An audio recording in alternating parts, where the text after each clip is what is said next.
saya akan mempresentasikan mengenai dasar-dasar pendidikan guna memenuhi tugas ujian akhir semester 1 dengan mata kuliah dasar-dasar pendidikan.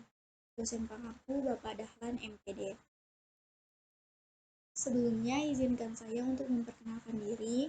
Nama saya Ileva Maksari dengan NIM 1872150329. Fakultas Ilmu Pendidikan, Prodi Pendidikan Ekonomi, kelas Regular Plus. Tema kali ini yaitu aliran-aliran pendidikan di Indonesia.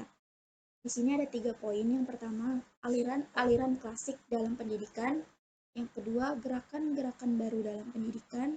Dan yang ketiga, aliran pokok pendidikan di Indonesia. Apa itu aliran-aliran pendidikan? Yaitu pemikiran-pemikiran yang membawa pembaruan dalam pendidikan. Itu disebut aliran-aliran pendidikan. Dan pelaksanaan pendidikan yang selalu dinamis sesuai dengan dinamika manusia dan masyarakatnya. Aliran-aliran klasik dalam pendidikan. Di sini ada 4 teori. Yang pertama, teori empirisme. Yang kedua, teori nativisme. Yang ketiga, teori naturalisme. Dan yang keempat, teori konvergensi.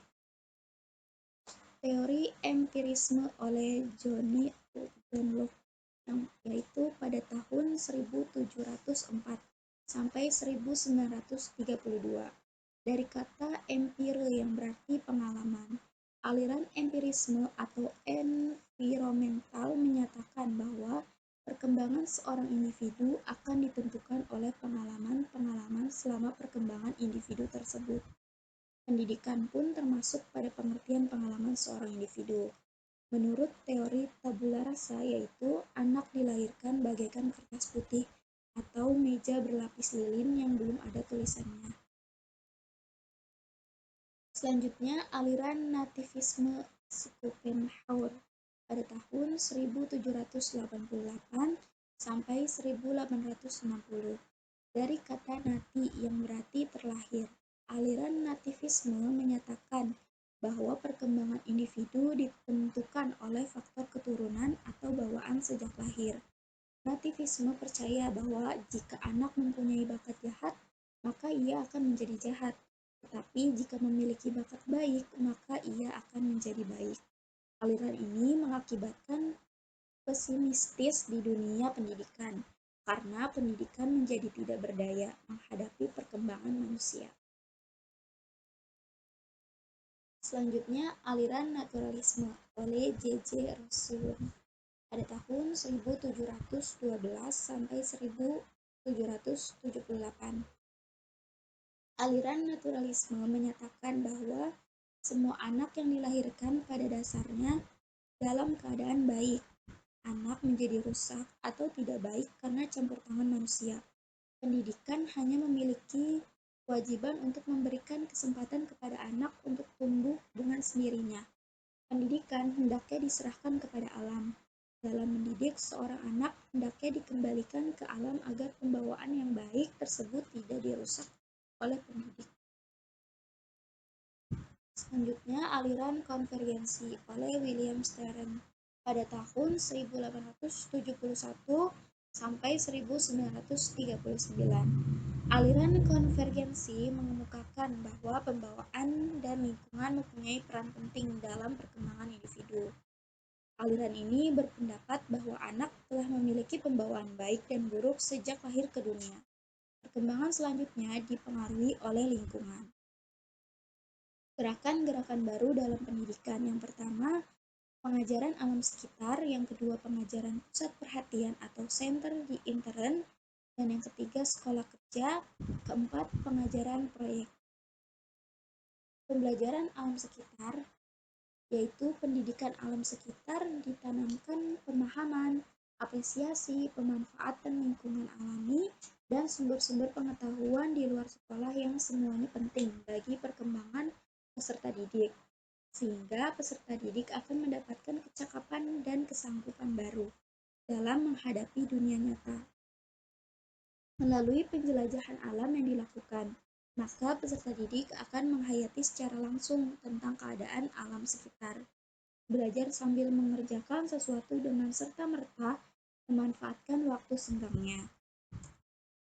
Selanjutnya, pengajaran pusat perhatian atau center di intern, yaitu dikemukakan oleh Evidence Declory. Pengajaran disusun menurut pusat perhatian anak. Dari pusat perhatian ini kemudian diambil pelajaran-pelajaran lain. Dalam pengajaran ini, anak selalu bekerja sendiri tanpa ditolong dan dilayani. Sekolah kerja. Sekolah kerja itu dikembangkan oleh George Tersenteiner.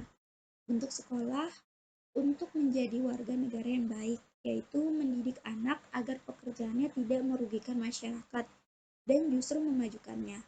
Oleh karena itu, sekolah wajib menyiapkan peserta didik untuk suatu pekerjaan. Pekerjaan tersebut hendaknya juga untuk kepentingan negara. Jadi yang menjadi pusat tujuan pengajaran adalah kerja untuk menatap masa depan. Pengajaran proyek.